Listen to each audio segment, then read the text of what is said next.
at Minnesota. Lynx head coach Cheryl Reeve was asked about Caitlin Clark making a future Team USA. After she obviously wasn't selected this time, Reeve will coach our Olympic team in Paris. Reeve dismissed the question with this: why the hell would I answer a national team question? I'm wearing Lynx, and I'm the head coach of the national team, but I'm not the chair of the committee. Anybody want to venture into anything else? So, Paul, your reaction to Coach Reeve's reaction about Caitlin Clark? Hey, that sounds like she just tired of all the Caitlin Clark She's had questions. enough. Yep. She had enough. Yep. That's what it sounds like. Like, man, like, talk to me about my team. Ask me some real questions about what's going on with my squad. Like, I'm tired of this Caitlin Clark stuff. I mean, we all know she probably should have been on the Olympic team in my eyes. I believe so. So, I mean, she spoke no lies. I mean, it got to the point, man, I'm thinking about it, Skip. It was times I come in the locker room after the game. I don't want to answer these damn questions about, you know, whoever, Lynn Sanity at the time, and he playing over there. You know, like, I'm talking about Bron, and I ain't even played there. Like, ask me something else. You know what I'm saying? Okay. And I can see where she coming from. I mean, she's just a little frustrated with the questions and the Caitlin Clark hype, and that's all it is. I mean, You get tired of the Bron questions? yeah, I got tired of them, especially if we're not playing them tonight. Like, well, you know, Ron is coming in next week. And I'm like, bro, we play the Lakers right now. Like, what we talking about? You know what I'm saying? So, I mean, yeah, I get it. I get it. Sometimes you just get frustrated with the media, but it's legit questions, and that's what they want to know. I get it, but, hey, I understand where she's coming from. So it's been a month and a half now since they announced the Olympic team?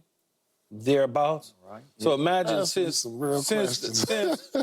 then to the blow up and all in between, how many times do you think she's had to answer that? Whether she's answering it on the sidebar, off record, whether she's answering it walking to the grocery store, somebody's like, hey, Coach, what happened to Caitlin? That's true. So it's like Paul said, man, it's frustrating. It's like, well, come on now. I'm coaching a team. Yes, I'm the head coach of the U.S. team, but I'm not part of the committee, which she's right of. I don't have a say. They do it. They hand me the team. I coach it. I do think the coach got some type of say. Well, whether she got some, whether she got some say or not, it ain't known whether or not they have say. Let's put it that way. We would assume they're gonna ask you, hey, what do you think about so and so? Yeah. But she doesn't have the end all be all. She's not She's saying I'm not on the selection committee. So I, I'm gonna remove myself from that process, which she's right. Why do we act like Caitlin Clark's not gonna be on the Olympic team in 2028? Why? Well, why do we act that way? That was the question she was asking. It was kind of an innocent, like, softball question. Yeah, but don't ask me. I'm getting ready. I'm ready for Paris. I want to play this game with my team in the U.S., and I'm going over to Paris. I get what she's saying. She was actually ready to play the Indiana Fever. Yeah. Okay, so ask me about Caitlin Clark in the WNBA. Don't ask me about something in 2028. Right. I don't know where I'm going to be in 2028. Okay, so before you continue, she was also asked a question about the impact Caitlin was going to have on their box office. This is pregame coming up in this game. Don't ask me about her box office. I don't care. All right, well, here was the reaction. If we could see this, please. How about one? Not even one. Okay, so if you couldn't hear it, she said, I don't give two you-know-whats about that. And then somebody said, how about, do you give one? She said, I don't even give one you-know-what. But because it's frustrating, Skip. If every time I walked in here and I asked you something about who knows, and just constantly, and you walk away and I ask you the same thing, at some point you're like, Keyshawn, seriously? Like, you just asked me that 4 weeks ago. How bad are the Cowboys going to be this year? You just keep asking me every day, how bad are they going to be? Well, that's what you do to me. Yeah. But I don't get frustrated like that. Yeah, that's true. Okay. It just felt like, because, look, whether they hate it or love it or whatever they do, Caitlin has been good for this league. Yeah. She's been real good for this league, for business, for everybody's pocketbook, for everything. And it just seemed like you could give some semi-politically correct answer about, look, you could just say, Caitlin's had a great rookie year, and surely in 4 years from now, she'll be on the next team. She could have said, I don't know if I'll even be coaching it, but I'm sure Caitlin will be there. I'm not sure about me, right? Okay, that's one way to do it. And if you get asked about the box office impact, you know, is half the crowd going to be rooting for the Indiana Fever? You make a joke about it and say, that's what Caitlin does. You know, that happens everywhere, right? And instead, she was incredibly dismissive of her and disrespectful to her, I thought, because you guys both you certainly made the case. She's had, in some ways, she's had a great rookie year. In some ways, she's had not great, but she's played extremely well. She's done a lot of good stuff, but right? as I said to you several weeks ago, though, Skip, or months ago, whenever it's been, it feels like forever. Yep. They're tired of the Caitlin Clark. They're tired. Players, coaches, front office people. They got Caitlin Clark fatigue. Yes, it's fatigue. It's like, it's so fatigue. Yeah. It may not be for us, Yeah. but if I was in their shoes as a player and I had been in the league or as a coach and I've been in the league and I've seen the league grow and all of a sudden Caitlin Clark is drafted and dropped in and y'all give all this credit when I won 4 championships as a head coach here, okay? What the hell's wrong with y'all? You act like I didn't help build the WNBA? That's her mindset. That's what she's thinking.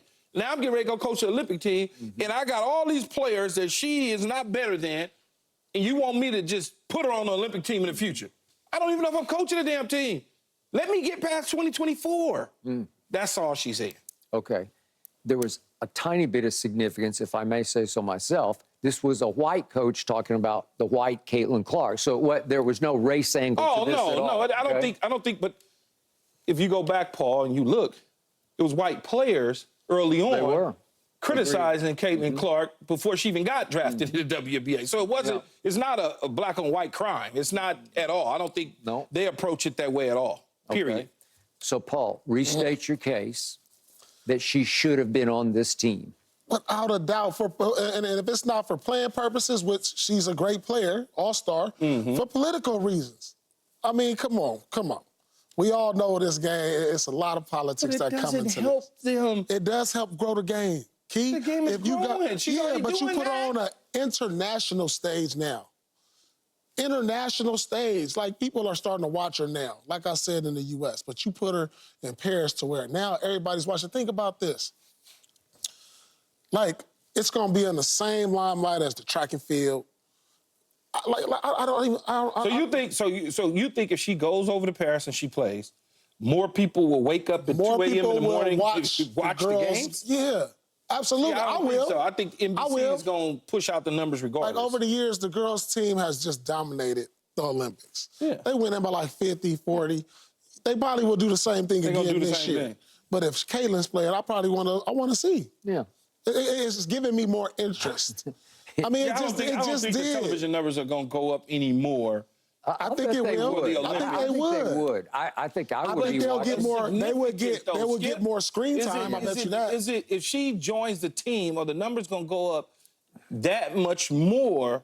Is it that much more that you got to take somebody off to put her on just to get 1 million more eyeballs? The soap opera would become, and Cheryl Reeve, ironically, would be on a much hotter seat if Caitlin were on the team. And they lost. Then she'd be like, I got a player now. I got to figure out how to get her in for 8 minutes or 7 minutes or something, because you can't justify it right now. It's like, who are you going to take off? And that's what I'm looking at. Who? Yeah, I would take. You could take anybody off. You could take Diana Taurasi off because she's 42 years old. But she's the leader. Okay? She's the leader. You know, and she's legend. She's 42? Yeah. She's 42. What has she been in? I've lost track. This would be her 6th, right? She's been in a lot of them. But she's a leader. Okay, she is. And I don't disagree with you. And Caitlin was not able to go to their camp because she was playing in the Final Four. So, but then you get into, if you took her and put her on, what you going to do with Angel Reese? That would be a whole nother conversation. When you put her in, but you wouldn't put Angel Reese in, that's what we would be talking about. So they're playing it right. She'll be here in Los Angeles in 2028. We'll get a chance to see her up close in person in the Olympics. She'll get her goal. And maybe by then she'd be a starter who would play 30 minutes a night. Yeah. Right? She should have been on this team. Yeah. I get what you're saying. And here's where you got me. Will I watch these women's games without her? I don't know. I might hit and miss a little bit. But if she's on, I'm watching the soap opera. They're going to put her in for 5 minutes or not? I don't know.